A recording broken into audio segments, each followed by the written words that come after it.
there's one sure thing in this uncertain world. A gharry ride will always take you to places where there's excitement tinged with sun-drenched history. You're on the coast of the Mediterranean, that compelling sea where civilization and romantic living grew side by side. The Pict's magic carpet has transported you to the mosques and minarets that conjure up an Arabian Nights atmosphere, where magic carpets were always a picture book part of life. For we've left Europe. This is the strange city where Western concepts and Middle Eastern magic are superimposed. It was a horse like ours over 2,000 years ago that brought Alexander the Great here to found this city in his name. Alexandria, Egypt's beguiling seaport, captured in turn by Romans, Turks and Arabs, as this old fort reminds us, silently.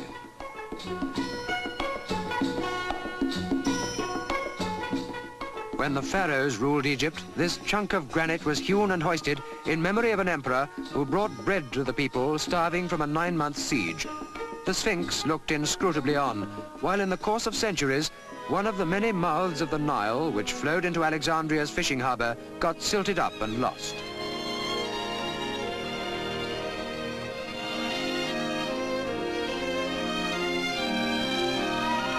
You sail here in waters which once were lit by the great Pharos lighthouse, the seventh wonder of the ancient world, destroyed in an earthquake a mere matter of 600 years ago, just the day before yesterday in Egypt's historical reckoning.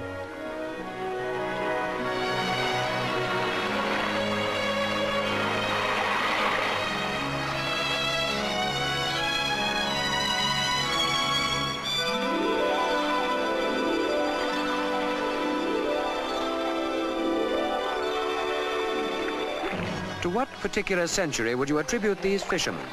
They, or others like them, were doing just this before the lighthouse island was joined by the river's rich deposits to the mainland to become a busy part of a bustling modern town. Nobody must tell them they're out of pace with the streamlined city, because they too are part of Egypt's ancient romance that posterity would want us to preserve.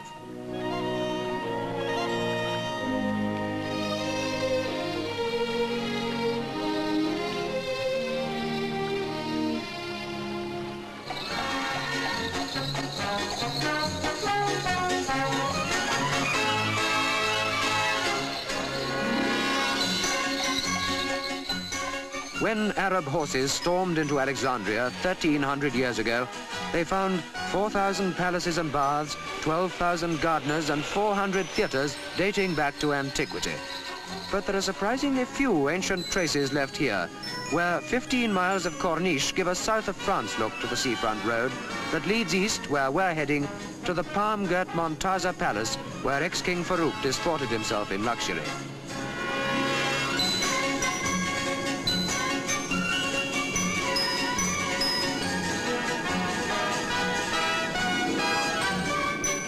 We're heading for a pleasure ground where life goes swimmingly.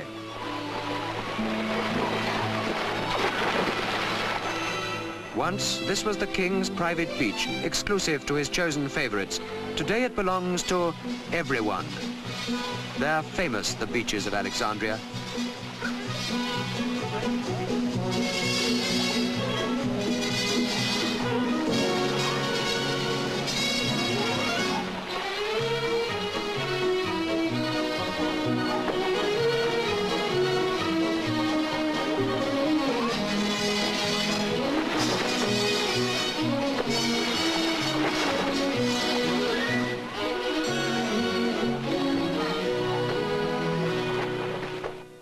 From the dazzling sunshine, we've come now to the shadowy world of the catacombs, one of Alexandria's ancient remainders that survived all the sieges and rebuilding, to be discovered by chance just 60-odd years ago. A burial place hewn out of the living rock and dating back through Greek and Roman times to the days of the pharaohs, when snakes and crocodiles were gods.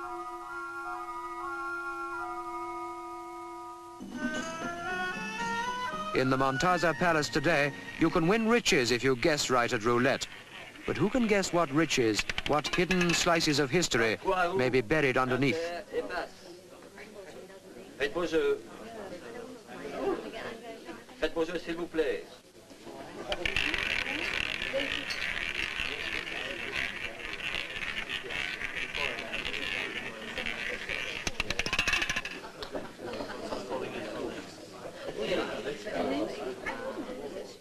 You've only got to go to the outskirts of town to encounter the one Egyptian creature that never changes and links the rich Nile Valley with the surrounding wilderness, the camel. From the western desert away to Upper Egypt, there are camel sales like this one near Aswan, the key market for trade with the Sudan. Here you see fellahin faces unchanged from the faces depicted on the tombs in the Valley of the Kings.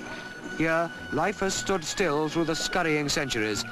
Yet, ironically, it's here at Aswan, where the Nile bursts through the granite rocks in a huge cataract, that a great dam is to be built, which will fertilize the desert wastes, but must inevitably inundate some of the ancient monuments. The biggest change that Egypt's seen in 3,000 years. There have been changes too in the Red Sea. Here at Hurghada, the capital of the area, you can take a motorboat out among the coral reefs for the sort of fishing that most people only dream about. The perfect excursion, here where not long ago pirates made life perilous.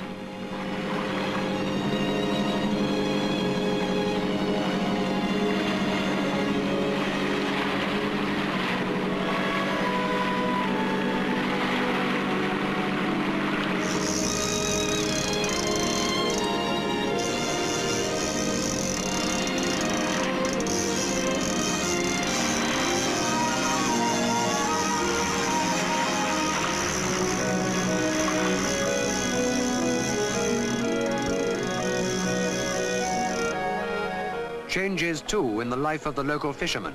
Paraffin lights are the only concession they'll make to modernity as they put out at dusk to lure the self-same fishes that their ancient ancestors speared by the light of flares. There's no carpet more magical than the liquid carpet of the Red Sea when twilight puts its inimitable patterns into it.